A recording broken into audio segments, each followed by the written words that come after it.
शुभम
सत्संग वचनों को और परमार्थी सेवा और सुमरन ध्यान भजन, ये तीनों चीजें अनिवार्य हैं। थोड़ा थोड़ा समय आपको तीनों में देना चाहिए ताकि पूरा लाभ आपको मिल सके। जब तक सत्संग नहीं सुनोगे, आपकी समझ में नहीं आए कि सेवा क्या है, और जब तक सेवा नहीं करोगे तो आपका मन भजन में नहीं लगेगा। इसलिए तीनों की आप भजन भी करें, लेकिन पहले तो सत्संग की जरूरत है। जब आप सुनोगे तभी तुम्हारी समझ में आएगा ये सब क्या है, और जब तक सुनोगे नहीं तो क्या जानो सत्संग क्या होता क्या है। और जब तक सेवा नहीं करोगे तो आपका मन भजन में नहीं लगेगा। इसलिए तीनों की आवश्यकता, समयानुकूल श्रेणीबद्धता, सत्संग, सेवा और भजन, तीनों जरूर। अब संत महापुरुषों ने त्याग की है, कजू काजू भजन नहीं कर सकता है। इसके तन में मन में इतनी पवित्रता, इतनी निर्मलता, चरित्रता नहीं है। इसलिए उन्होंने अपनी दया कृपा मेहरबानी करके परमार्थी सेवा कर समय दी। अगर जो परमार्थी सेवा करता रहेगा तो धीरे धीरे एक न एक दिन उसकी मनोवृत्ति बदल जाएगी, और यही मन कभी रहा नहीं। द्वापर कितने निकल गए, लेकिन सत्संगियों को नहीं मिला, क्योंकि संत महापुरुष आए नहीं थे। जब आए नहीं थे तो सत्संग सुनाता कौन, और वो भी कलयुग में आए। लगभग 750 वर्ष पूर्व होने जा रहे हैं, तब तक संत नाम सुनने को मिला है। और सबको चाहिए जब ये मौका मिल गया है तो उस मौके का लाभ उठाना चाहिए। जब बच्चों में शामिल शरीक रहोगे और हमेशा सुनते रहोगे, क्योंकि सत्संग अलग अलग होता है। जो तिथियों पर होता है वो अलग। इसलिए 4 प्रकार का सत्संग रखा: आम, खास, निज और सीने वसीले। जो आम सत्संग आम आवाज के लिए, भौतिक आध्यात्मिक दोनों को मिला मिलो, सब लोगों के लिए। और खास सत्संग प्रेमियों के बीच होता है। दूसरे वसीले यानी जो साधना करते और निज अपनी निजी जीवात्मा के कल्याण के लिए, तो सबका प्रभाव अलग अलग। जो आप तिथियों पर आते हो, जो धार्मिक तिथियां महापुरुषों ने बनाई है, उन पर सत्संग अलग होता है और उनका प्रभाव तुम्हारे शरीर पर, शरीर के शुद्धिकरण की, जब शरीर ही साधन धाम का मात्र है, यही साधन धाम है। इन साधनों का धाम, इसमें मोक्ष का दरवाजा, इसलिए इसका महत्व है। ये तो सभी उन्हीं में है, लेकिन ये मोक्ष का दरवाजा तो खोलने का अधिकार नहीं, और इसे मोक्ष के दरवाजे की जानकारी के लिए संत महापुरुष आते हैं और आपको वही युक्ति देते हैं कि जीव मोक्ष गति को कैसे पाएगा, उस दरवाजे की तलाश कैसे करेगा, उस दरवाजे को खोलने वाला यहाँ कौन है।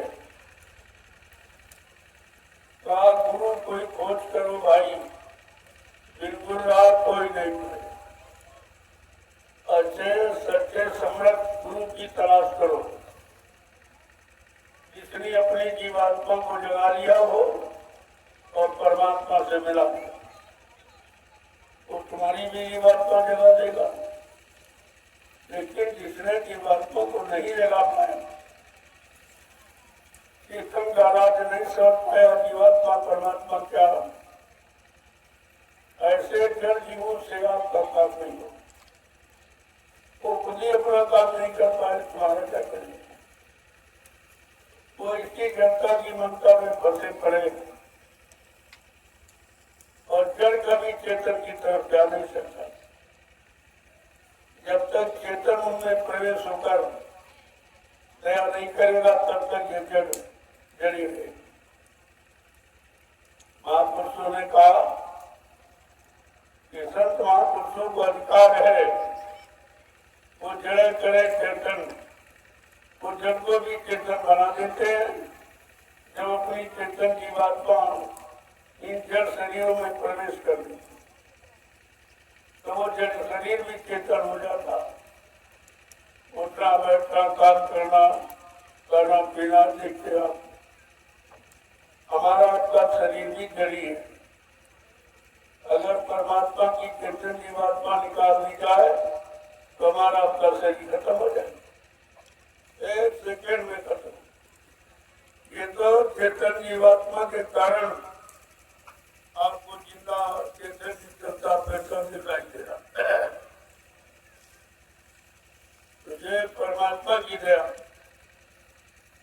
और वो अपनी जीवात्मा को इन शरीरों में न भेजा होता तो काल की सृष्टि सब मुर्दा ही हो जाती। जो काल की सटीकता नहीं, वो भी उनकी दया से, उनकी चेतन जीवात्मा के कारण काल के देश में जो रौनक आप देख रहे हो, तो काल का काम बगैर दयाल के नहीं हो सकता, और दयाल को काल की जरूरत नहीं, वो अपना काम स्वतः कर देता है। ये सब जानकारी आपको रखनी चाहिए। इसकी जानकारी के लिए समय समय पर सत्संग किए जाते, आपको सत्य का संग, सच्ची अच्छी जानकारी देने के लिए आपको सत्संग में बुलाया जाता और तरह तरह के वचन जो तुम्हारे जीवन की कठिनता को दूर कर देते, उन वचनों को आपके कान तक पहुंचाए। इसी तरह से जीव अगर इन वचनों को मान ले और अपना जीवन वचनों के अनुसार चलाने लगे, तो काल माया की मार से उबर जाए। उनका बचने का कोई उपाय नहीं है। चतुर्थ ऋषि मुनि योगी और ज्ञानी और कारी शक्तियां ये नहीं बच पाई तो कलयुग से हम सब गंदे जीव कैसे बचे?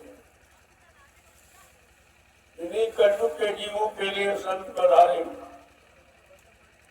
और उन्होंने अपनी दया का भंडार खोल दिया।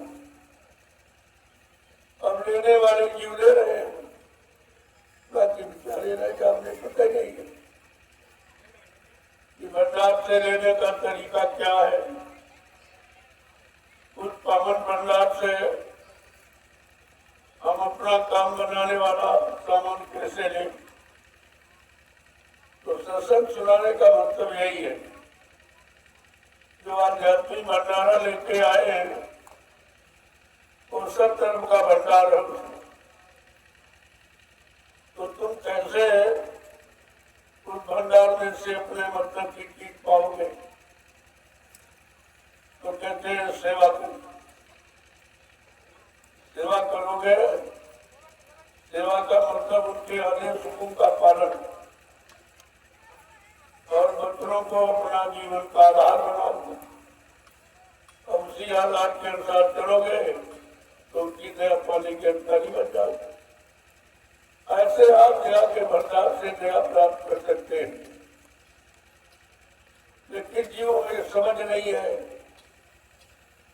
उस दया के भंडार से हम अपने लिए दया कैसे मांगे, कैसे प्राप्त करें, या वो कैसे हमें देंगे, वो कैसे खुश होंगे, उनको खुश करने का तरीका क्या है? तो कहते भाई रुपए पैसे तो खुश नहीं होते। गुण नहीं भूखा तेरे धन का, उन पर धन है नाम रतन का। गुरु तेरा उपकार कर हमें भूखे प्यासे को दिलवा दो। वो धन दौलत के भूखे नहीं, वो मान सम्मान सामान के भूखे नहीं। हाँ कहते प्रेम से प्रकट हुए में जाना। अगर निश्चल प्रेम है, निर्मल प्रेम है, निस्वार्थ प्रेम है तो जीव मुझे पा सकता है और फिर उस भंडार से दया पाने का अधिकारी बन सकता। वैसे नहीं। तो ये सब चीजें कैसे जानकारी में आएंगी? उसी लिए संत महापुरुषों ने कलयुग में जीवों के लिए सत्संग रखा। जब सत्य का संग करेगा तब ये सत्वलोक निवासी जीवात्मा जगेगी और संतों की दया कृपा से ये अपने सत्वलोक सच करके हो जाएगी। वैसे अगर जाना हो तब तक चली जाती। कितने युग कर बीत गए, यही फंसी पड़ी। कोई निकालने वाला आया नहीं, जो आए सब फंसने वाले आए।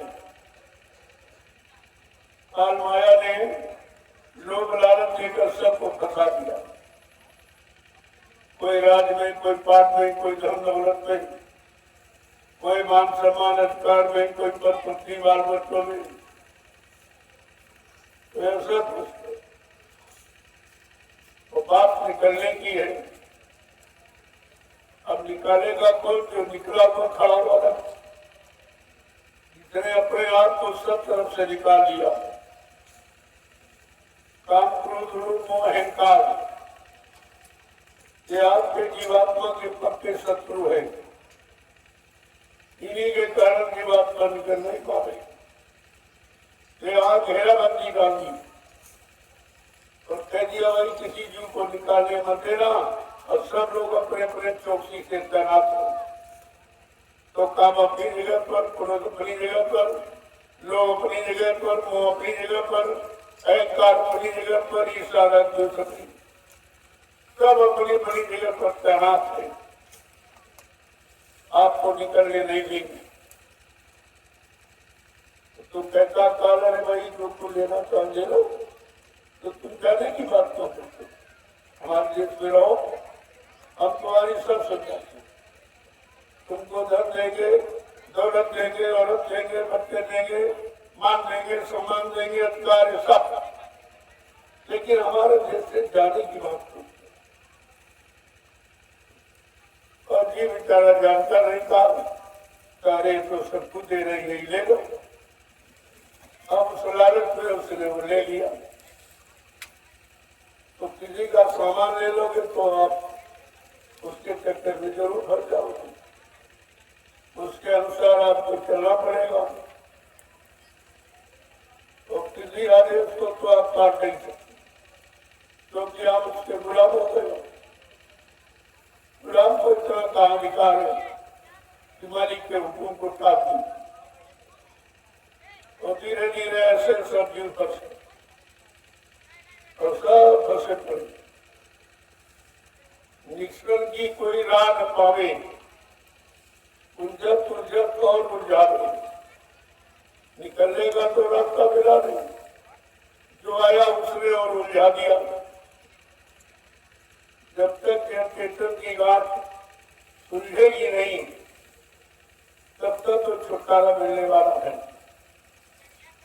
इस उलझन में आपकी व्यवस्था कोई सुलझने वाली नहीं है। तो तुम उलझ रहे हो और निरंतर उलझने वाला ही काम करते हो। संत महापुरुषों ने धीरे धीरे इस उलझन को सुलझाने के लिए उन वचनों को आपके एकांत तक पहुंचाया जो तुमको हर तरफ से मुक्त कराने वाले, हर तरफ से छुटकारा दिलाने वाले। उन वचनों की तरफ जीव को मोड़ा और निरंतर आपको संदेश देते। तुम जागो न जागो, सुनो न सुनो, वो तो तुम्हारी जिम्मेवारी, लेकिन वो अपना काम बराबर किया करते हैं। क्योंकि वायुमंडल में और बहुत से जीव हैं, वो तुम्हारे लिए केवल नहीं होता, वो पेड़ पौधों को भी सुनाते, उनमें भी जीवात्मा। और ये कौन पहले न झूठ बोलते हैं, न लोग लालच है इसमें, इसमें न क्रोध है, न मोह है, न किसी का अहंकार, सबको फल देते। तो इनमें भी जीवात्मा बैठी है। इन जीवात्माओं के बारे में किसी ने कुछ कहा नहीं। तो संतों ने इस भूमंडल पर जितने भी जीव, वो सब के हित में आए। केवल मानव के इसमें ही नहीं, संपूर्ण जीवों की, वो चाहे जिस योनि में हो। 484 रात हिंदुओं ने किसी योनि में, मानव योनि को छोड़कर 83,99,999 योनि, उनको भी वो संदेश देती, उनके भी काम को पहुंचाते। उनमें किसी तरह का कोई भेदभाव नहीं, वो सबके होते हैं और सबके हित की बात करते। अब जो जैसा है, जितना गंदा है, खराब है, उसकी गंदगी को दूर करने का उपाय उसके लिए उसी तरह का रखें। और इसी को देखकर जीव में श्रद्धा हो जाती है। उनके साथ ये करें, हमारे साथ क्यों नहीं करें, उनको ये दे रहे, हमको क्यों नहीं दे रहे। वहाँ ऐसा कुछ है। जो जिस व्यवस्था से जीव जगेगा, वैसी व्यवस्था से उसको जोड़ दें और उसी व्यवस्था में रखकर उसका काम हो जाए। जो शंका करने वाले बच्चा ऐसे रह जाते। तो संत मत में शंका है ही नहीं, और असंभव शब्द कोई बना नहीं। जो आज तक किसी ने संभव नहीं कर पाया, उसे संभव बनाने के लिए ही आए और सृष्टि में पूरा काम करते। न आप उनको समझ सकते हो, न इन आंखों से देख सकते। उनका सूक्ष्म स्वरूप, सूक्ष्म रूप वो अद्भुत शरीरों में विद्वान रहता, जिस शरीर से वो जीवों का काम करते। और आप उसको समझ नहीं सकते किस बोल में उनका शब्द रूप शरीर काम कर रहा। या वो शक्ति किस शरीर में उन्होंने प्रवेश की, कहते सब भीतर साइया दूनी से न कोई वाद धर्म सरायो जागत प्रगट सब घट पे मानी की दीवार पर विद्यमान है। लेकिन वो घट धन्य है जिस घट पैमानी के समय का संदेश प्रसारित होता है।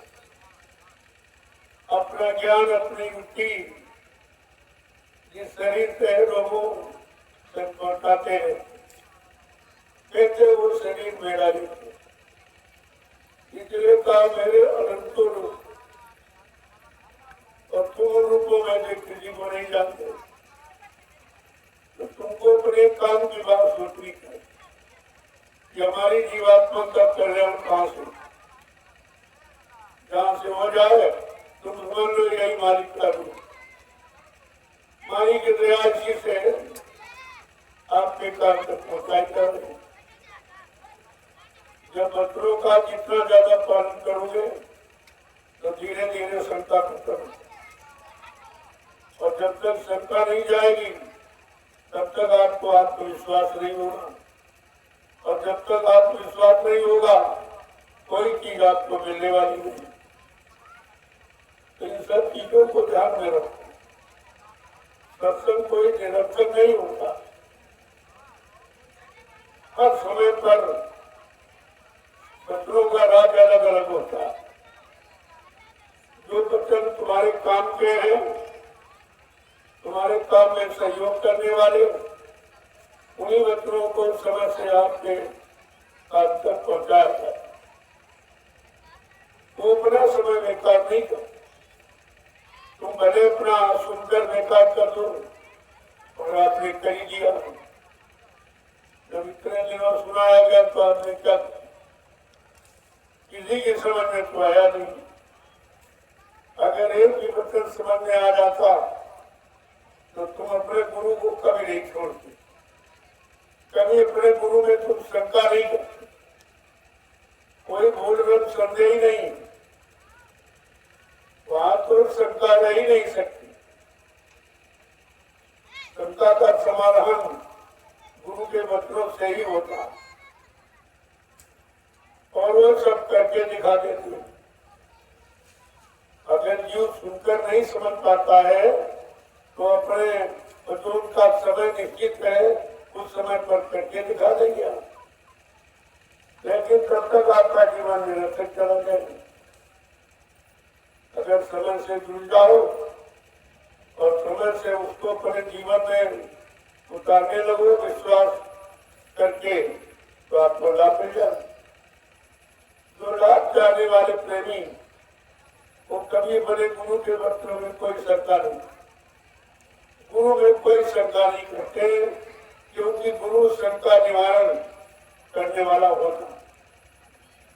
वहां शंका करने बोल टिकी नहीं सकता। अगर उस दरबार में आप शंका करते उसका मतलब है कभी आप दरबार को जा नहीं पाए, दरबार की महिमा आपकी समझ में नहीं आ पाएंगे।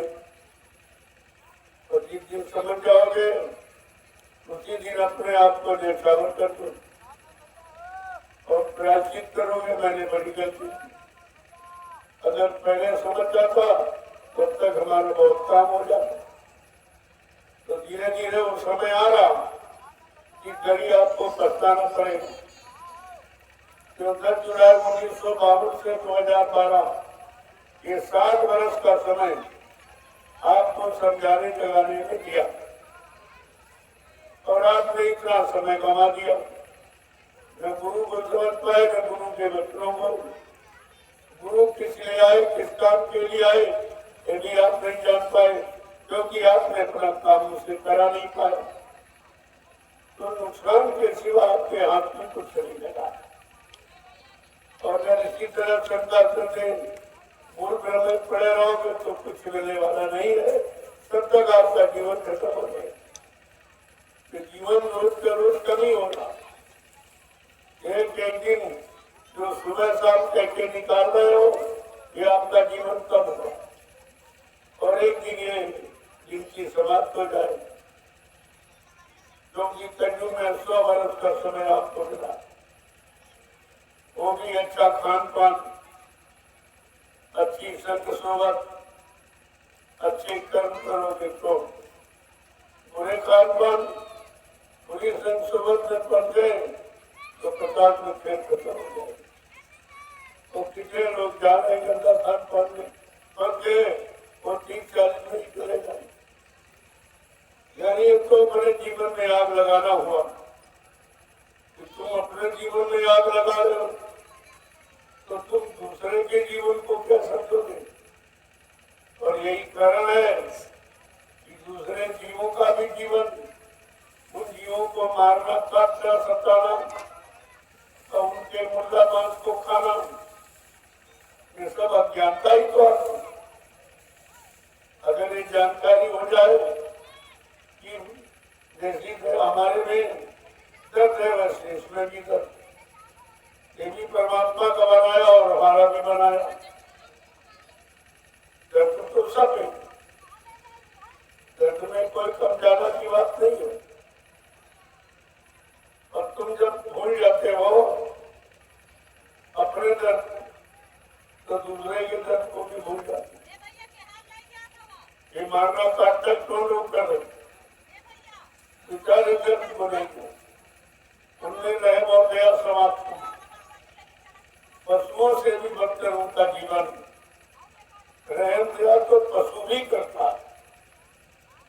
आज लोग अपनों पर रहम नहीं करते, अपने बाल बच्चों भाई बंधु बिरादर पर कोई रहम नहीं करते। उन्हीं को ठगना, उन्हीं को लूटना, उन्हीं से झूठ बोलना, उनका छीन लेना, उनको बेघर कर देना, भूमिहीन कर देना। क्या ये पारिवारिक जीवन का कोई आदर्श है? लेकिन आदर्श की बात तो समाप्त हो गई। अब आदर्श गौरव गरिमा केवल कथन मात्र है, कहने में है, सुनाने में, लेकिन करने में, करने कराने में बिल्कुल समाप्त हो गए। इसीलिए मानव जीवन पशु जीवन, पशुओं में होता है कि यही पशु प्रवृत्ति है कि आप ही करें। उनमें प्रवृत्ति आदर स्वभाव होता है कि हम ही खा ले, हम ही मत कर जाए, ये कर ले, वो करे, तो पशु। लेकिन वो मनुष्य में आ गया तो मनुष्य भी पशुओं के समान हो गया। जब पशुओं के समान हो गया, पशुओं वाले कर्म करने लगा और पशुओं जैसा व्यवहार, तो फिर उसको दोबारा मानव जीवन कहां से मिलेगा। परमात्मा ने कहा अगर कुछ करो पार जाने वाला कर्म नहीं कर सकते हो तो मानव कर्म तो करो, ताकि दोबारा तुमको मानव जन्म मिल जाए और जो तुमने इकट्ठा किया इसका प्रयोग कर दो। तुम तो मानव जन्म पाने वाले भी कर्म नहीं करते, सब पशुओं वाले कर्म, तो पशुओं की संख्या बढ़ जाएगी और मनुष्यों की संख्या कम हो जाएगी। ये सब देखते जाइए आप और समझ ले, सब जानकारी नहीं है। तो ये नहीं कर सकता है भाई महात्माओं ने बताया क्यों नहीं। महात्मा तो उसके जानकार थे, उन्हें सृष्टि का पूरा हाल मालूम है, सारी योनियों का हाल मालूम, किस कर्म करने से किसी को योनि में जाना पड़ता, जन्म लेना पड़ता है, ये कर्मानुसार जन्म होता है। अगर कर्म व्यवस्था ठीक हो जाए तो तुम्हारा जन्म सही जगह हो जाए। लेकिन कर्मों की बात कोई न जानता है, न कोई जानने करता, जानना भी नहीं करता। संत महापुरुष दया करके अगर बताएं कि मानव कर्म क्या है, मानव धर्म क्या है, मानव नीति क्या है, मानव प्रेम क्या है, मानव दया क्या है, तो ये सब समझता, लेकिन उसको सुनना भी नहीं चाहता। अब आपको तो कितना खराब समझ आ गया कि कोई अच्छी सच्ची बात सुनने वाला नहीं और न कोई बताने वाला और न कोई कराने वाला, न कोई लाभ देने वाला। तो फिर जीवों को लाभ मिलेगा, स्वतः तो जीव सक्षम है नहीं, वो ये लाभ प्राप्त कर ले अध्यात्म, उसको तो इस लाभ को प्राप्त कराने वाला कोई चाहिए, जिसके पास लाभ कराने का भंडार, उनको संत महापुरुष कहते हैं। उनके पास मानव जीवन के हर समस्या का समाधान, हर लाभ देने की उनमें क्षमता, हर पाप कर्म खत्म करने की उनके पास युक्ति। लेकिन तुम वो लोगे कैसे? जब तक उनके करीब ना आ जाओगे, उनके आदेश हुकुम वचनों का पालन नहीं करोगे, अपने जीवन को सैनिक करके रख करके उसका पालन नहीं करोगे, तब तक तो आपको लाभ मिलेगा। इसलिए मानव जीवन को सार्थक बनाने के लिए आज मानव भूल गया कि हम अपना जीवन कैसे जिए।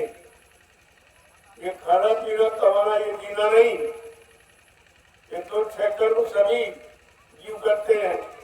आहार निद्रा भय मैथुनस, खाना पीना सोना और कमाना, मल मूत्र त्याग करना, औलाद बच्चे पैदा करना, ये तो इतने जीव एक काम सब और सभी इसी काम में लगे नहीं। और इसी काम में तुम लग गए तो तुम्हारा जीवन पशु जैसा हो गया। अरे मानव जीवन कुछ विशेष कर्म के लिए, वो विशेष कर्म क्या है कि अपनी जीवात्मा जगाओ और परमात्मा से मिलाओ और जीवात्मा को अपने घर पहुंचाओ। ये है मानव का सच्चा कर्म। अब इतने लोग मानव जीवन पाए हुए हैं, अरबों लोग, लेकिन कितने लोग अपने मानव जीवन को सार्थक बना रहे? बहुत कोई चंद लोग, कई बात वो जानते नहीं होता और जनाया जाए तो मानने को तैयार नहीं, तो फिर कैसे साथ है? और कलयुग में तो ये बड़ा कठिन है। जब अच्छे युगों में लोग नहीं कर पाए, कलयुग उनकी गलीज वाला हाँ, इसमें एक विशेषता ये है कि संत महापुरुष आते हैं तो किसी अच्छे युग में नहीं आए।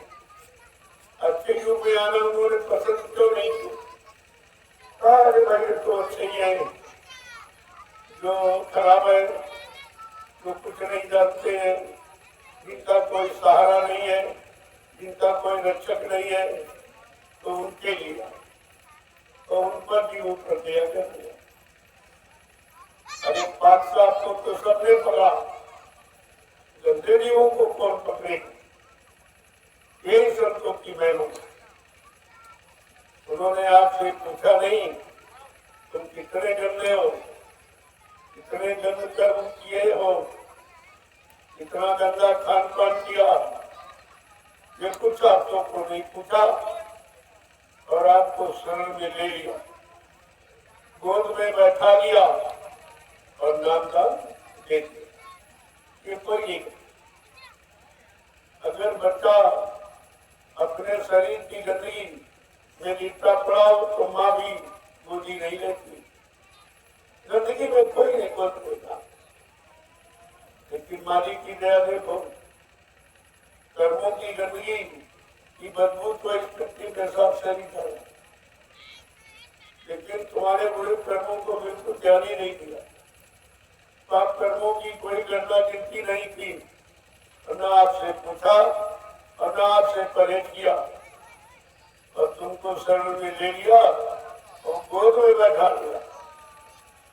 जैसे माँ बेटे को गोद में बैठा, ऐसे गोदे में बैठा कर यानी अपना बनाकर और नाम का। लेकिन जीव बेचारा भागा कहाँ समझता, उनकी दया को कैसे समझेगा?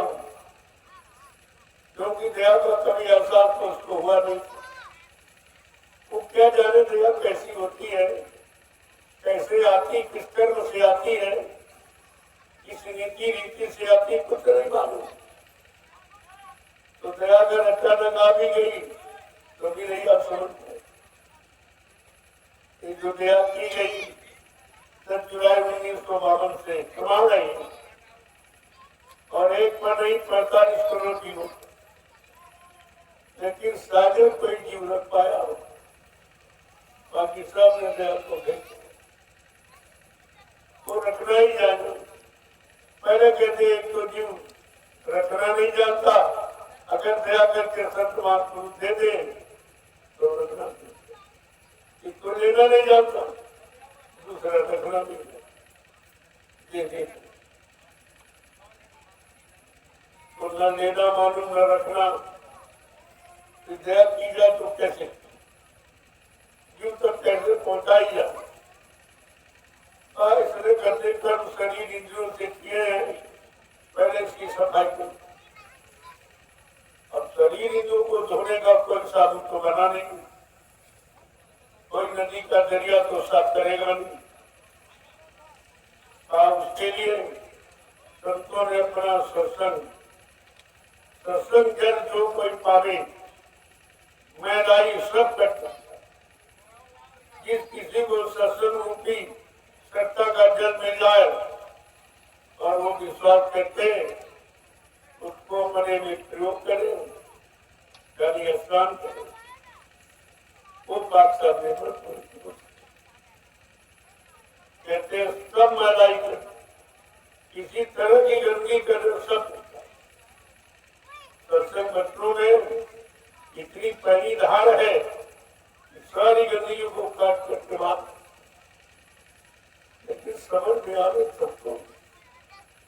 इस 4 वर्ष का समय मथुरा में आपने ऐसे निकाल दिया, कुछ तो समझ में आया नहीं और कुछ कर पाया भी नहीं और दया भी नहीं ले पाए, इतना तो समय आपने बेकार किया।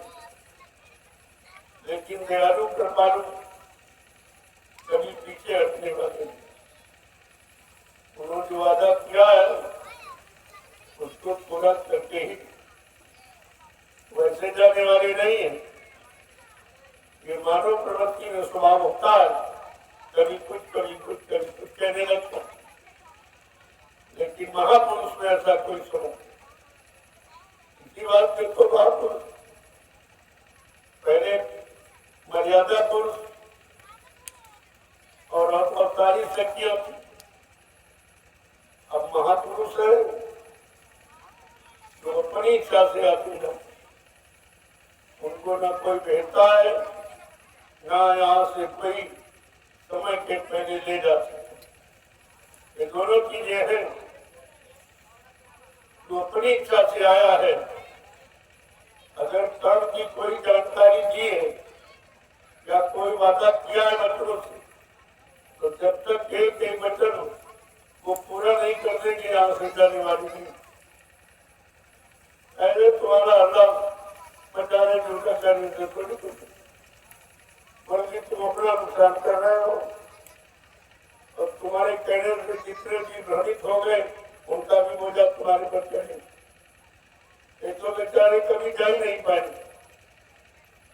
जिन्होंने ये काम तय किया है या भी कर रहे हैं, उनको तो हजारों जन्म भी लेने को ऐसे जाने वाले को नाम तो सुन लिया, उसका फल तो फिर उनको मिलेगा। नाम अपना प्रभाव खत्म होने नहीं देते। इसी के लिए महापुरुष ने 1000 वर्ष का समय निकाल,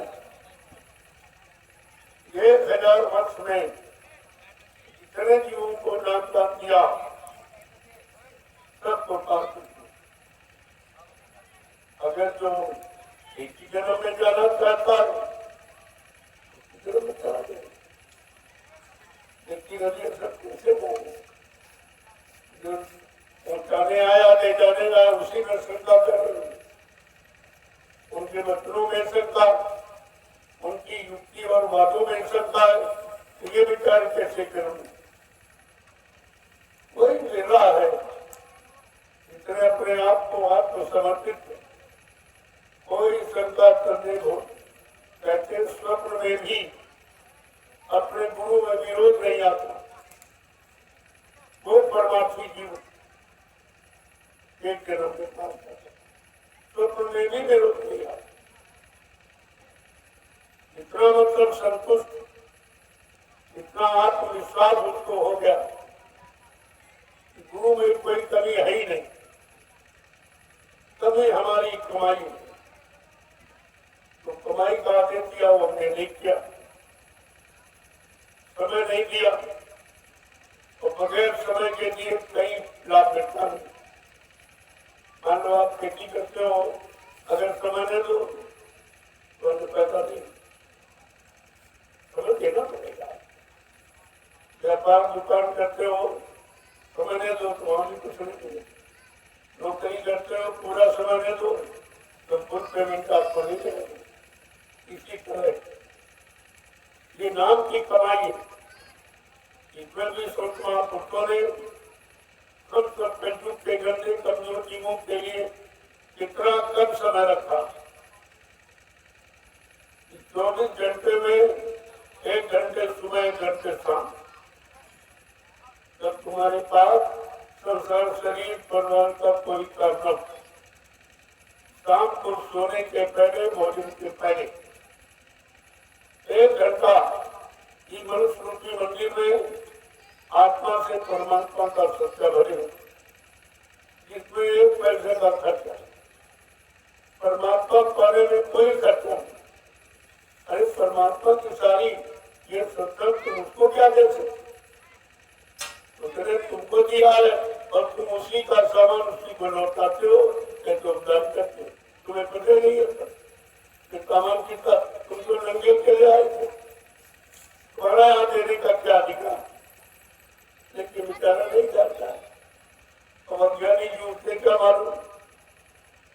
लेकिन जब सत्संग में सत्संग में पहुंचा, तब जानकारी मिली, अरे भाई मेरा क्या कुछ नहीं, मैं अकेले नंगा आया, न मकान दुकान, न जमीन, न दुनियावी खेती, न कोई व्यापार, न व्यापार, न कोई नौकरी, न चाकरी, न पति पत्नी, बाल बच्चे, भाई मंत्र, कुछ नहीं। और जब तुम जाओगे, जो सामान ये दिया गया, ये सबसे तुम करवा दो, वो रखवा लेगा कि रखिए, तुम याद करो नंगे अकेले आए थे, बस नंगे ही अकेले गए, तो किसी को ले जा सकते हो न कोई सामान। तब आपको रोना पड़ा। महापुरुषों ने करे मन जागता, मन पटयो अवसर बीते, जब ये समय वक्त निकल जाएगा, ऐ मन तुझे पछताना पड़े, और पछताने से कोई काम होगा नहीं। इसलिए पछताने के पहले तुम जानकारी ले लो, और जानकारी लेकर अपना काम करने में जुट जाओ। जब जुट जाओगे तो धीरे धीरे धीरे एक न एक दिन अपनी मंजिल पर जरूर सशक्ति, आत्मविश्वास, दृढ़ता और स्थिर प्रज्ञता होनी चाहिए। जो हमको गुरु ने दिया वो सत्य सच्चा है, इसके अलावा कोई गुरु सच्चा, गुरु का नाम सच्चा, गुरु का सत्संग सच्चा, और यहाँ कोई सच्चा कुछ नहीं। लेकिन बात को भी तो आप समझ नहीं पाए कि सच्चा क्या है और झूठा क्या है। झूठे को सच्चा मान लिया, अब उसी झूठ को में फंस के उसी को इकट्ठा कर रहे हो। जो इकट्ठा कर रहे हो दूसरे का सामान, दूसरे का सामान इकट्ठा करने से वो तुम्हारा थोड़ी हो जाएगा।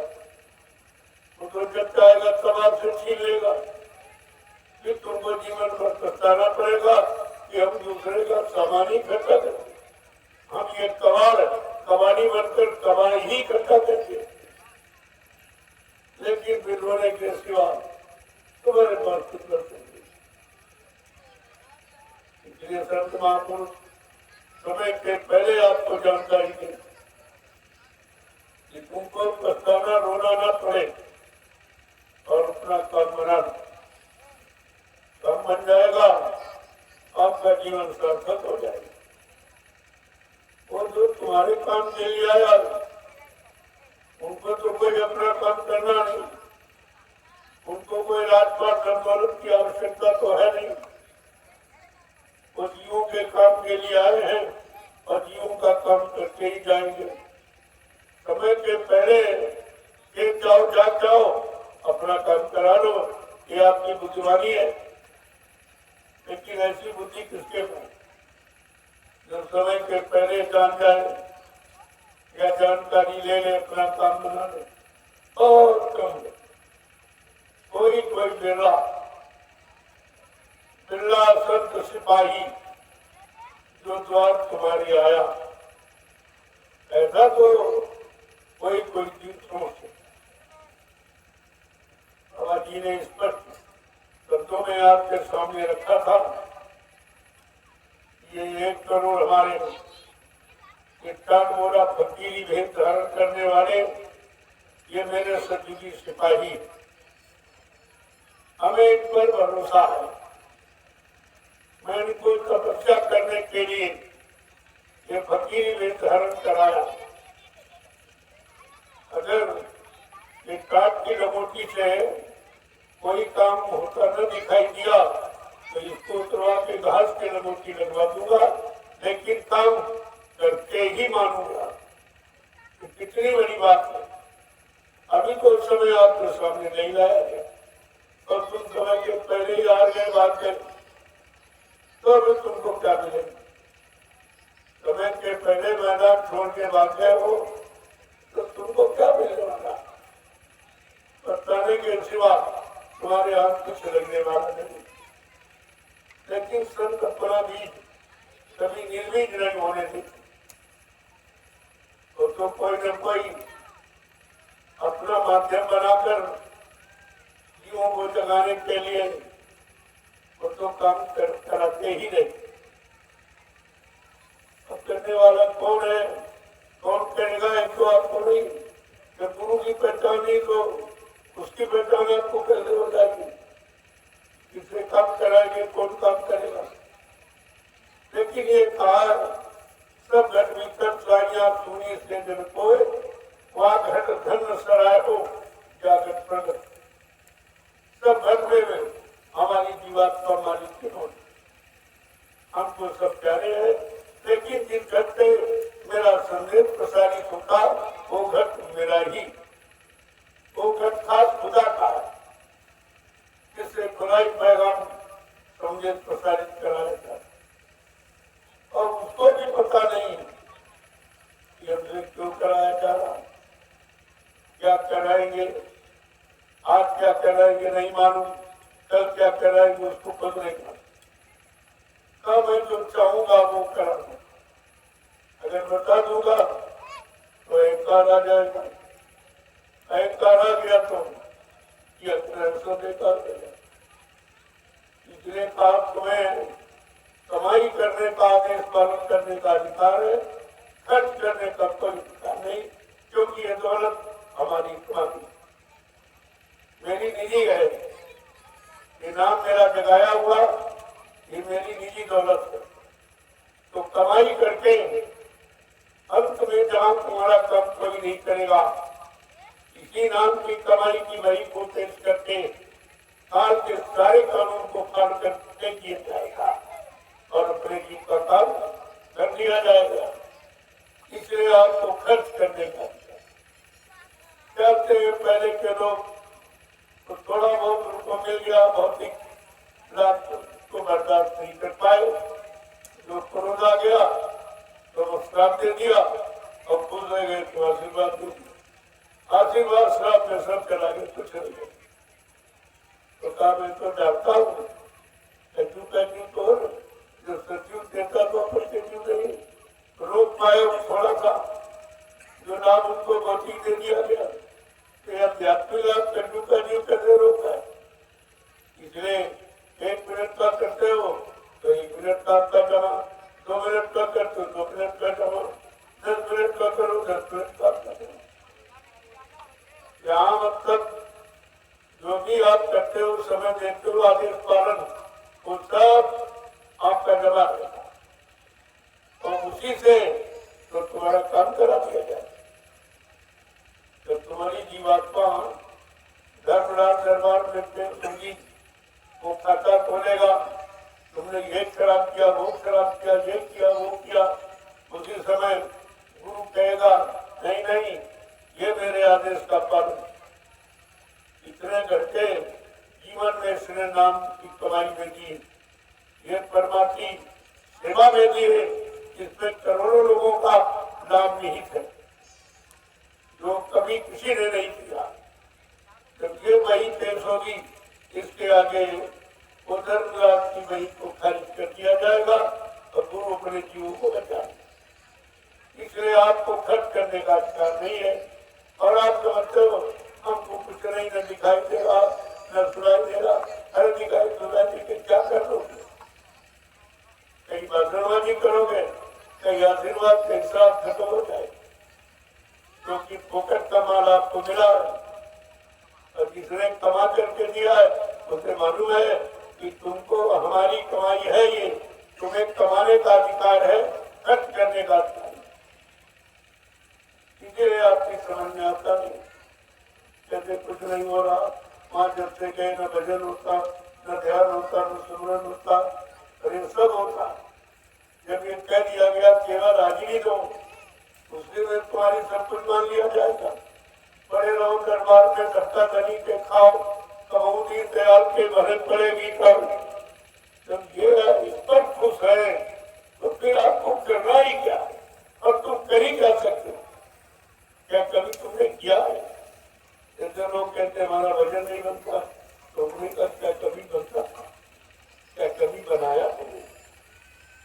जब भजन का रास्ता था ही नहीं, केवल पूजा पाठ, तीर्थंकरण, दान, होम, जप की तपस्या, इसके सिवा रास्ता ही नहीं था, तो तुमने उनमें जन्म लेकर तो कभी किया नहीं है। एक दो दिन तो नवीनतम रहता, इसलिए लगे जो आदेश प्रजापति शब्द भजन, आदेश पालन ही भजन, और तो तुम कर ही नहीं सकते। इतने दिन से कहा जा रहा सुमरन ध्यान भजन करो, किसी ने कर पाया? जितने लोग हैं किसी ने कर पाया है? क्योंकि कर पाने का भी समय, देश का निश्चित परिस्थिति और वातावरण का बड़ा प्रभाव पड़ता है। आज का समय इतना खराब, अगर तुम बैठ कर कहीं भजन करने लगो तो तुम्हारा झोला कोई उठा के नहीं जाएगा, तुम्हारा भजन जीवन खत्म हो जाएगा। जो भजन करे तुम्हारा झोला उठाएगा। ये कैसा भजन? भजन में कोई ताकत नहीं, कोई शक्ति नहीं, तुरंत नहीं, एकदम तुम्हारे अंदर विचारी खत्म।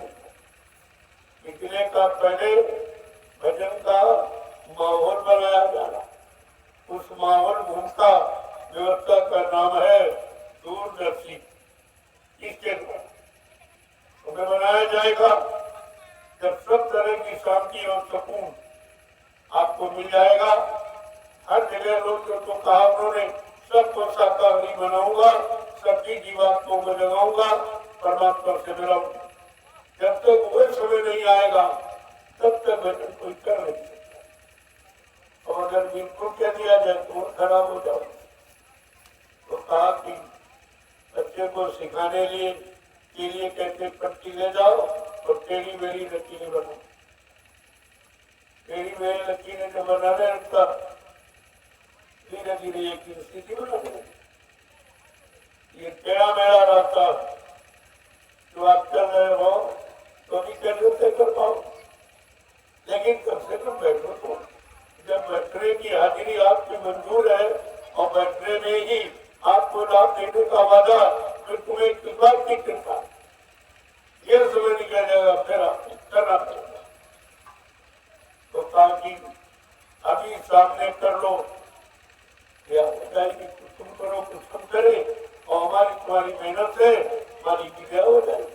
कितनी बार आपसे कहा गया, लेकिन तुम आता ही और इशारे नहीं समझ पाते, और इसीलिए वक्तव्य प्राप्त नहीं कर पाते।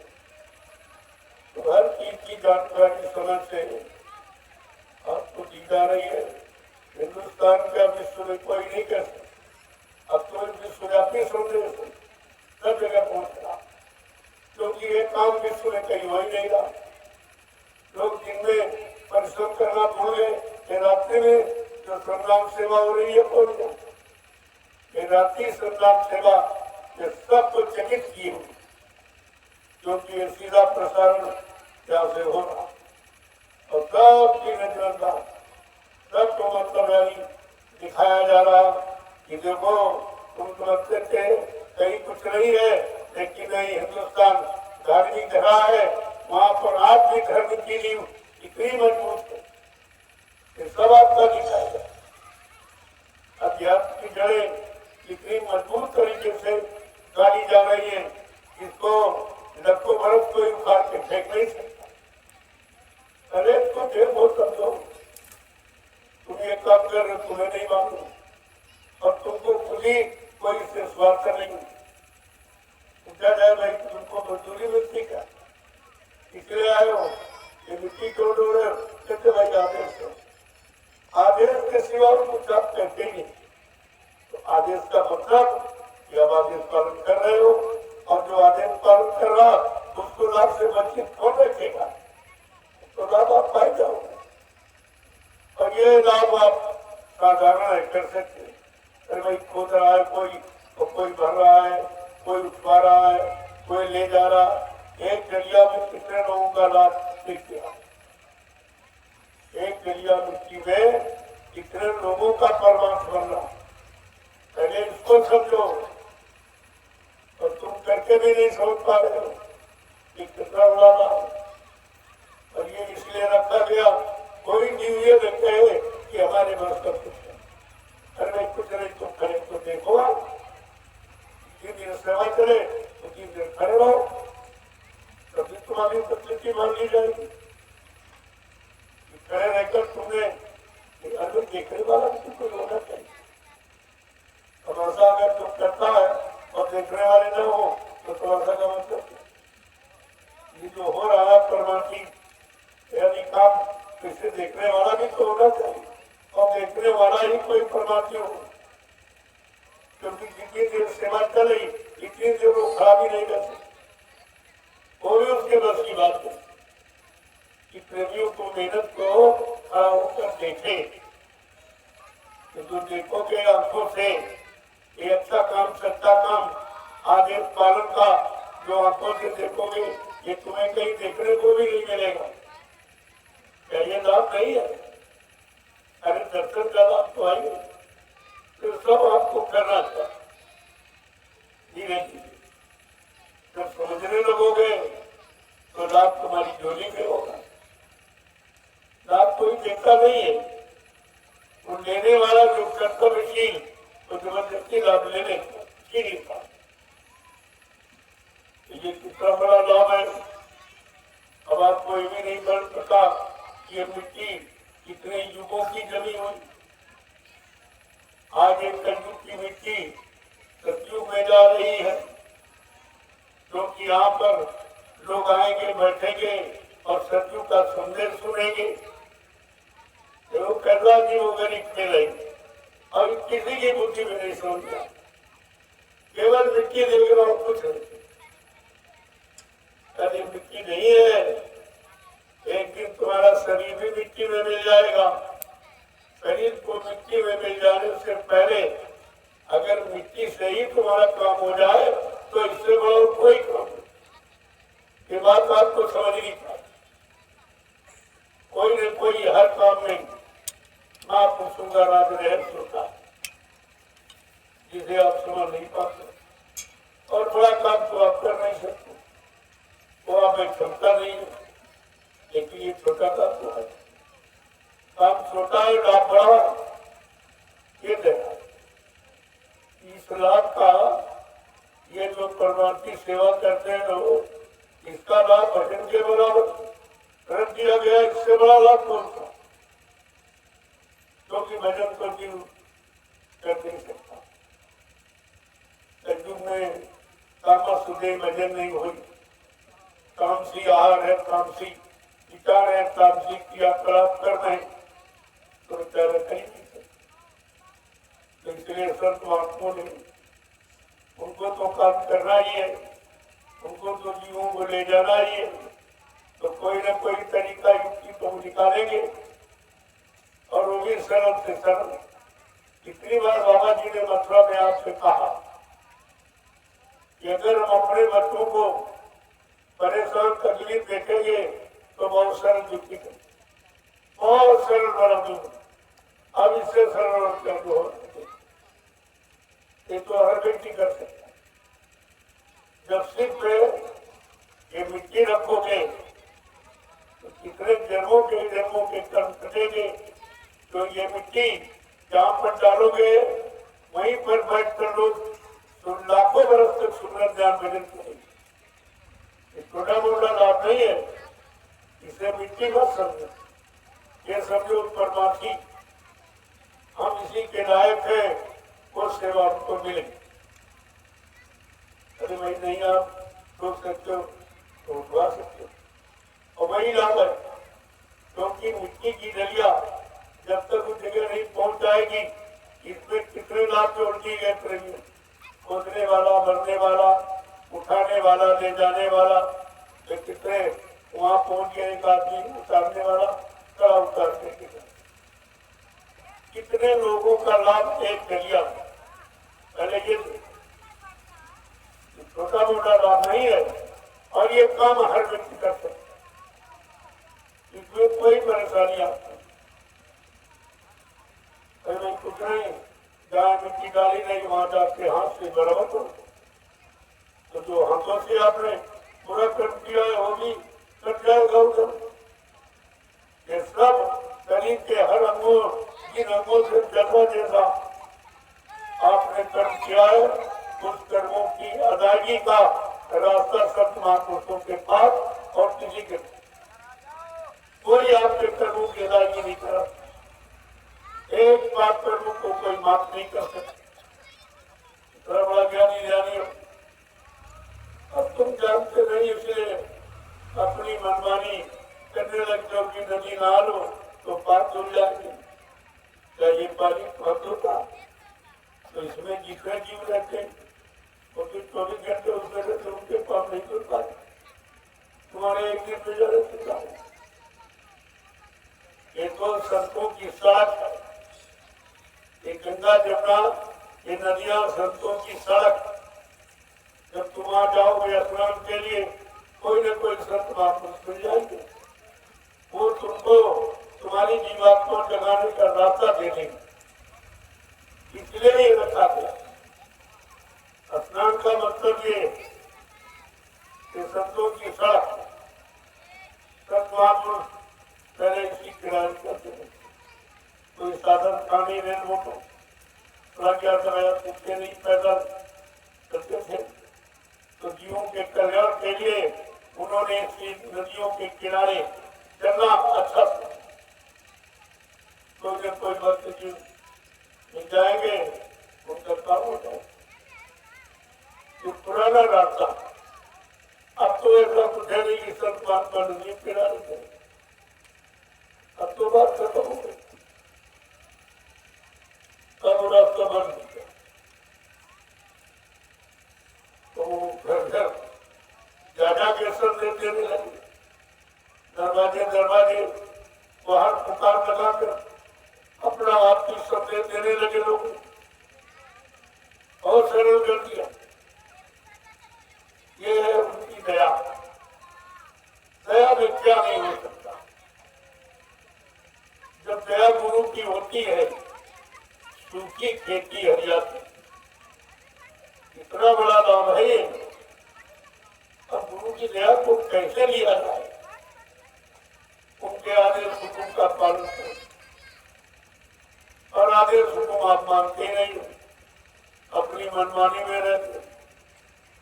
अब जितने सीताराम के पुजारी हैं, मैंने सबसे कहा श्री रामचरितमानस, श्री राम का इतिहास। जो श्री राम जी को मानता है वो श्री राम की पूजा करने का अधिकारी है, क्योंकि श्री रामचरितमानस ही श्री राम है और श्री राम ही श्री रामचरितमानस है। अंतर उसमें क्या?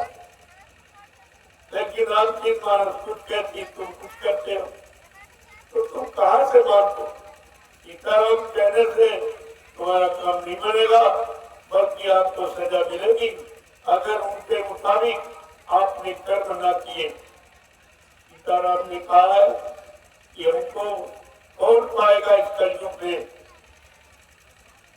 तो उन्होंने क्या कहा, न ब्राह्मण पाएगा, न क्षत्रिय, न वैश्य, न हरिजन, न छोटा न बड़ा, न गरीब न अमीर, न पढ़ा लिखा न पढ़, न हिंदू मुसलमान, न स्त्री न पुरुष। फिर कौन पाएगा। निर्मल मन जन सो मोहि पावे और मोह छिद्र कपट नहीं भावे। देखो ये सीताराम के पुजारी हो, जरा ध्यान दो, तुम सीताराम के पुजारी हो कि सीताराम से सजा पाने के अधिकारी हो।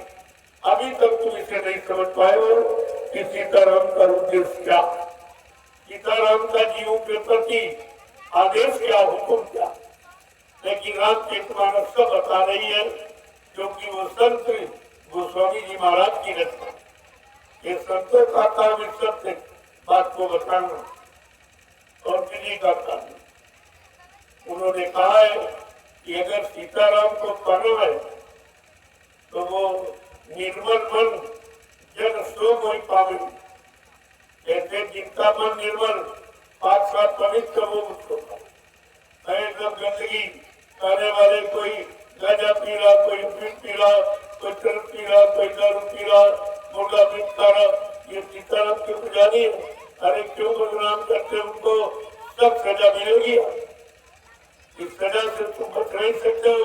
रामचरितमानस स्पष्ट कहती है, मोह छल छिद्र कपट नहीं भावे। सीताराम क्या कह रहे हैं, हमको छल कपट और गंदा खान पान करने वाले, गंदे कर्म करने वाले हमको बिल्कुल नहीं पा सकते, स्वप्न में भी नहीं पाएंगे। इसको क्यों नहीं पाते, जो तुम्हारे हित के लिए था। आगे उन्होंने और कुछ कहा कि जाति पाति धन धर्म बढ़ाई, कुल परिवार सुखद समुदायी, इन्हें त्यागी भजे मन लाई और ताके हृदय बड़ा साफ साफ कहते हैं कि सीताराम का वास किसके हृदय में होगा। कहती जो जात पात से अलग, धन दौलत के लोग लालच से अलग, कुल परिवार सुखद समुदायी, इनसे भी अलग थलग सारे देश को अपना परिवार, सारी मानव जाति को अपना परिवार जाति मानता, वो उनके हृदय में मेरा वास है। जो इन सबका परित्याग कर देगा, जात पात धन धर्म बढ़ाई, कुल परिवार सुखद समुदायी, इन्हें त्यागी, जो इतरों का परित्याग कर देगा वो मुझे पाने का, उसके हृदय में मेरा वास होता। और तुम इसको नहीं पढ़ पाए जो तुम्हारे घर में निकाल, किसी को आप तक नहीं मान पाए हो तो फिर तुम्हें मिलेगा क्या। ये मनमानी तरीके से रहने से कुछ नहीं मिलेगा। जब तक उनके अनुसार, उनके आदेश हुक्म के अनुसार नहीं चलोगे तब तक कुछ मिलने वाला नहीं है। ऐसे तो कितने दिनों को चलेंगे, सीताराम कहते कहते और उनको सीताराम स्वप्न में भी नहीं मिले और आज भी नहीं मिले किसी। आज इतना बड़ा भवंकर देश में श्री राम का खड़ा किया गया और किसी ने दर्शन पाया। क्यों दर्शन पाएगा, उन्होंने रामचरितमानस में बता दिया कि जात पात धन धर्म उड़ाई और कुल परिवार सुखद समुदायी और इन्हें त्याग, जो इतरों का परित्याग कर देगा उसके हृदय में मेरा वास है। तुम्हें कहीं जाने की जरूरत नहीं, तुम्हारे हृदय में उनका वास हो जाएगा। लेकिन यह सत्य बात किसी की समझ में नहीं। ये संत वचन है, वो गोस्वामी जी महाराज गृहस्थ थे जिन्होंने रामचरितमानस, एक कोई कथावाचक, कोई अच्छे ज्ञानी नहीं थे, सत्य ज्ञानी। बात तो आपको जानते नहीं हो, पता समझते हो, अरे अल्लाह बचाने में, अल्लाह बचाने में कितना बारी मोड़ कर खड़ा करती है और कुछ नहीं हो। इसी को श्री राम मिले ही नहीं। कम समय पूरी आपने बर्बाद की, क्या मिला आपको, क्योंकि मिलने का रास्ता एक ही है, निर्मल मन जब सो मोहि पावे। हमसे मिलने का रास्ता एक ही, जिसका मन निर्मल बादशाह प्रमित हो। आज कलयुग में सत्य मन गंदे अस्वाधीन होगी लाती काम क्रोध मदलोक की जब तक मन में खान गोस्वामी पंडित मूर्ख हो दोनों एक समान। कितना साथ साथ संत गोस्वामी जी महाराज ने राम सिंह मानव ने लिखे हम संपूर्ण मानव इंसानों के लिए सब बताया। वो तो आप कभी पढ़ते नहीं हो, पढ़ते हो तो जीवन में उतारते नहीं हो। जब तक उतारोगे नहीं कोई लाभ मिलने वाला है नहीं। जय गुरुदेव, जय गुरुदेव, जय गुरुदेव नाम किसका, जय गुरुदेव नाम किसका, प्रभु का प्यारा नाम। इन बच्चों को जो सुन रहे हो देखो दोनों काम आप दोनों लाभ आप प्राप्त कर रहे हो। कानों से संदेश सुन रहे हो उसका लाभ अलग, और शरीर इंद्रियों से जो सेवा कर रहे हो उसका लाभ। दोनों सेवाओं का लाभ ऐसा तरीका अपनाया गया है कि आप दोनों लाभ प्राप्त करो। क्योंकि वचन तो कानों से सुने जाते हैं, शरीर इंद्रियों को खाली रहती है, उनको सेवा में लगा दिया।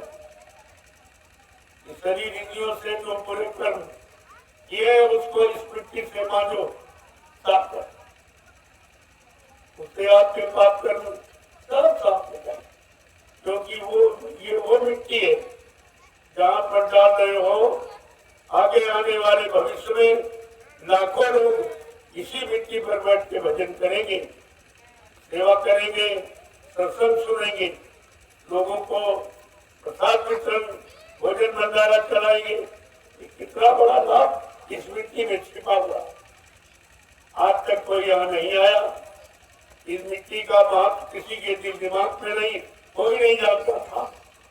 अगर जानता होता इस मिट्टी में कुछ है तो हमें आपको मौका कहाँ मिलता। लेकिन इसके जानकार संत महात्मा, उनको मिट्टी के लिए के कण का ज्ञान है, जानकारी। इस मिट्टी से कौन काम और कैसा काम, क्योंकि ये मिट्टी 88,000 ऋषियों की तपस्या थी। लेकिन उन्होंने विचारों को मेरा पीछे हजारों वर्ष बिल्कुल लगे खड़े, हड्डियों को सुखा दिया, गला दिया, शरीर को लेके मिला। क्योंकि मिलेगा रास्ता तो संत महापुरुषों के पास, और वो उन युगों में आए नहीं थे, वो कलयुग में आए। अभी वो आपके काम के लिए आए, उनके काम के लिए आए ही नहीं थे। तो विचारों ने सारा जीवन तपस्या में जला दिया, सुखा दिया, और कुछ जब तक मिलाने वाला जानकार नहीं मिलेगा तब तक कौन दे सकते, ये तब तक किसी में नहीं। और आपके लिए सरल कर दिया तो इसमें भी तमाम लोग नहीं पा पाएंगे, कठिन काम तक सब नहीं पा पाएंगे। और 88,000 ऋषियों की बात क्यों की जाए, क्या इतनी जनसंख्या की उस समय बहुत थी, सबके लिए नहीं लिखा। केवल 88,000 लोगों ने तपस्या त्याग संयम किया था, बाकी कोई नहीं किया। और आज भी अरबों लोग हैं देश में, लेकिन कितने कुछ चुने हुए लोग ही ये परमार्थी सम्मान सेवा में लगे, बाकी किसी के समझे नहीं आ रहा। तो उल्टी सीधी और निंदा आलोचना की करता है, और कर्मों का बोझा बढ़ा रहा लाता रहा। तुझे क्या मालूम है क्या हो रहा? अरे जब नहीं मालूम तो चुपचाप देखो, तो कह दोगे तो श्राप बन जाएगा तुम्हारा, क्योंकि इसके बारे में जानते नहीं हो। ये मिट्टी क्या है, इसी जंगल के मिट्टी को क्यों खरीदा गया? अगर खरीदना होता कोई अच्छी जगह शहर में खरीद ली जाती, मिल फैक्ट्री लगवा दी जाती। आपको क्या मानो ये धरती क्या है, इस धरती पर क्यों आया गया। जब मैं यहाँ आया तो प्रेमियों को भी श्रद्धा थी कि बाबा जी जंगल में क्यों जाए, वहाँ तो कुछ नहीं है, न रेल है, न सड़क है, न आधार, न बाजार, न गाँव, कुछ नहीं है, वहाँ क्यों जाए। लेकिन अपने कहा चलो बाद में देख लेना, समझ लेना, सब तुम्हारी समझ में आ जाएगा। हम क्यों आए, किस काम के लिए आए, अब देखो लोगों की समझ में आ रहा। इस धरती का चुनाव क्यों किया गया, इसको आगे आने वाले समय में ये ग्रामवासी भी पछताएंगे। इतना बड़ा काम जो देश दुनिया के कल्याण के लिए हो रहा और हम कुछ कर ही नहीं पाए, कोई सहयोग नहीं, सब विरोध की भावना। जबकि इनको मालूम है मैं जमीन खरीदता हूँ, जो मैंने जमीन खरीदी है उसी जमीन पर अपना काम करता हूँ और किसी की जमीन एक इंच हमको नहीं चाहिए। अगर चाहो तो हमसे से मीटर 2 मीटर ले लो, हम दे सकते हैं, लेकिन आपकी जबरदस्ती नहीं ले, ये मेरा काम नहीं है। हमारे पास पूरा रिकॉर्ड है जमीन का, तुम हमारा देख लो, तुम अपना दिखा दो, पता चल जाए कि तुम्हारी है कि हमारी है। अगर तुम्हारी निकल आई तो तुम ले जाओ, अगर हमारी है तो वापिस कर दीजिए। ये तुम करने को तैयार नहीं हो। मेरे पास बहुत से तरीके हैं, बाद में आप बताओगे कि बाबा जी ने ये क्यों कर दिया, इनको ही नहीं करना चाहिए था। मैं जब नहीं मानोगे किसी तरह से तो हमें कोई ना कोई उपाय करना पड़ेगा। ऐसा मत समझो कि मेरे दिमाग में भी बहुत कुछ, मैंने वो कुछ किया नहीं, करना नहीं चाहता, लेकिन नहीं मानोगे तो कर दूंगा, वो तो कर दूंगा।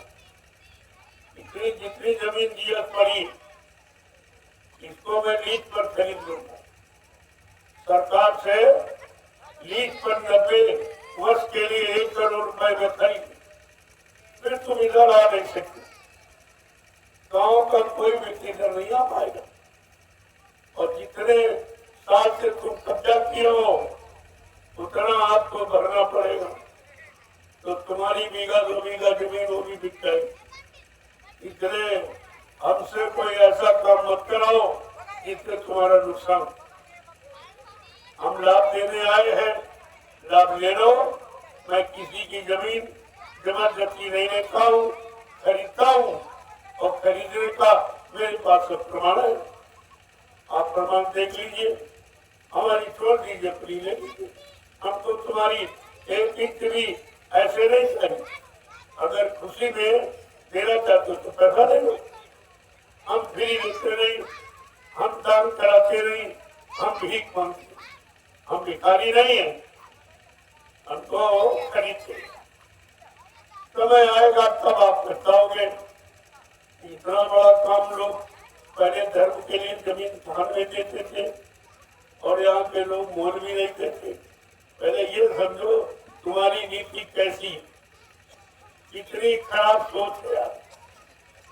अरे भाई जमीन हम कोई उठा के थोड़ी ले जाए, वो तो रामशाला में रहेगी। आगे आने वाले जो मतलब यानी पीढ़ियां वो इस यही गांव के लोग इस जमीन का लाभ उठाएंगे। लेकिन अभी तुम्हारी समझ में नहीं आ रहा, या समझो तुमको ये लाभ मिलना नहीं, तुम्हारी नसीब में नहीं, तुम्हारे भाग किस्मत में नहीं है, इसी लाभ की समझ में नहीं आ रहा। तो ऐसा कोई काम नहीं है। हमारे पास सब नियम कानून तुम्हारा मतलब जो हम सब है, लेकिन हम कोई ऐसा अनर्गल कार्य करना नहीं चाहता। हम लाभ देने आए हैं, आपका जंगल और बिगड़ी जमीन को खरीद कर तुम्हें पैसे देता हूँ कि जाओ उस पैसे से अच्छी जमीन ले लो, तुम्हारे बाल बच्चों के लिए 4 दाने पैदा होने लगेंगे। अब तो तुम्हारे लाभ की बात सोचते और तुम सोच ही नहीं पाओगे। जय गुरुदेव, जय गुरुदेव, जय गुरुदेव, जय गुरुदेव नाम किसका, जय गुरुदेव नाम किसका, प्रभु का प्यारा नाम। जोर से बोलो,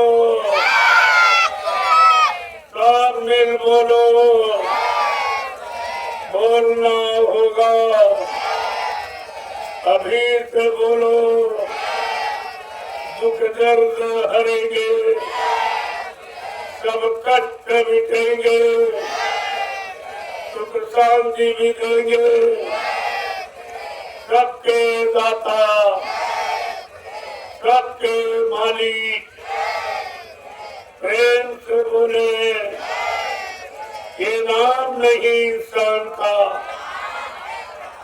ये काम नहीं इंसान का। देखो कितनी बड़ी बात, ये कितनी बड़ी महिमा है। तो हनुमान के पुजारी है, वो तो इसी नाम से पूजा करते, और जय गुरुदेव बोलते तो बोलते नहीं, ये भी नहीं समझते कि जय जय जय हनुमान गोसाई, कृपा करो गुरुदेव की नानी।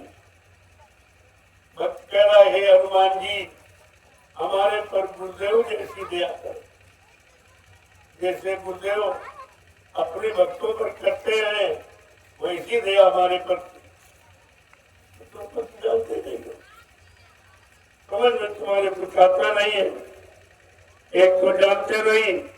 अगर महात्मा जनाने का प्रयास करें तो मानते नहीं, तो तुम अज्ञानी के अज्ञानी ही बने रहोगे और काम हो जाएगा।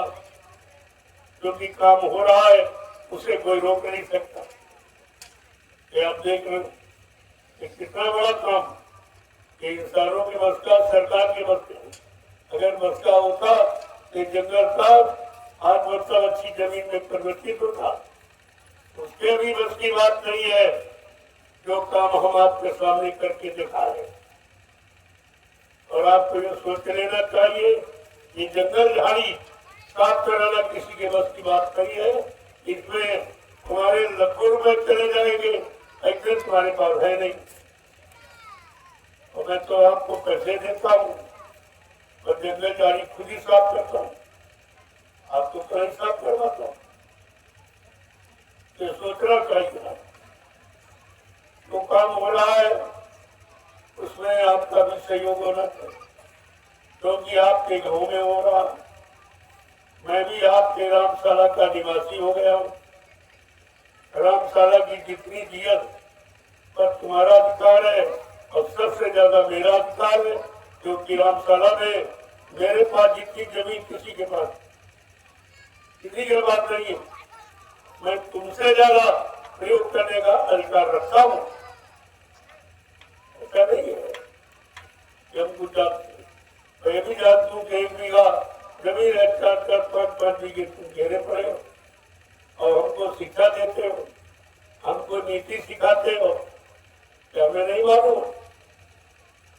इसलिए जो कर रहे हो अपना करो, हमारे पीछे में। अभी तुम जानते नहीं, मैंने कितनी बार कहा है, अगर तुम पीछे पड़ोगे तो बाबा बवाल हो जाएगा, ये बवाल बन जाएगा, फिर तुम इस बवाल को समेट नहीं पाओगे। ऐसा कोई काम मत। मैं तुम्हारे अच्छे के लिए आया हूँ, अच्छी सोच सबके प्रति रखता हूँ, लेकिन जब तुम विवश लाचार मजबूर कर दोगे तो कोई न कोई कदम उठाना पड़ेगा। जय गुरुदेव, जय गुरुदेव, जय गुरुदेव नाम किसका, जय गुरुदेव नाम किसका, प्रभु का प्यारा नाम। को जो लोग थक गए आप प्रसाद नहीं, और जो सेवा करते करते रहे। धीरे धीरे जहाँ भीड़ लगाने की जरूरत नहीं, जितनी देर आप तय रहोगे उतने डालो। सेवा का विषय त्याग, कभी खराब मत करो। तो धीरे धीरे आते रहो, वहां प्रसाद लेते रहो, और सेवा भी आपकी नहीं रुकेगी, बराबर करती है। जो लोग बैठे हो क्या थक गए मन नहीं आए प्रसाद ले लिया। बाकी जैसे जैसे बुलाता जाऊं आप लोग आते जाओ।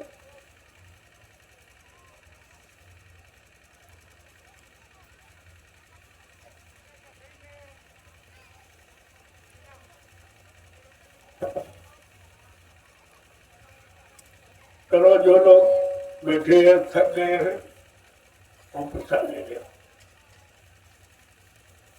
कर लेते जाए एक बार की भीड़ लगाओगे घंटों खड़े रहोगे और खड़े रहने में कितनी मिट्टी हो डाल देते हैं तो परगुम्बरों की सेवा तुम्हारी बढ़ जाती है। धीरे धीरे आओ प्रसाद भी लेते रहो सेवा भी करते रहो। जय गुरुदेव।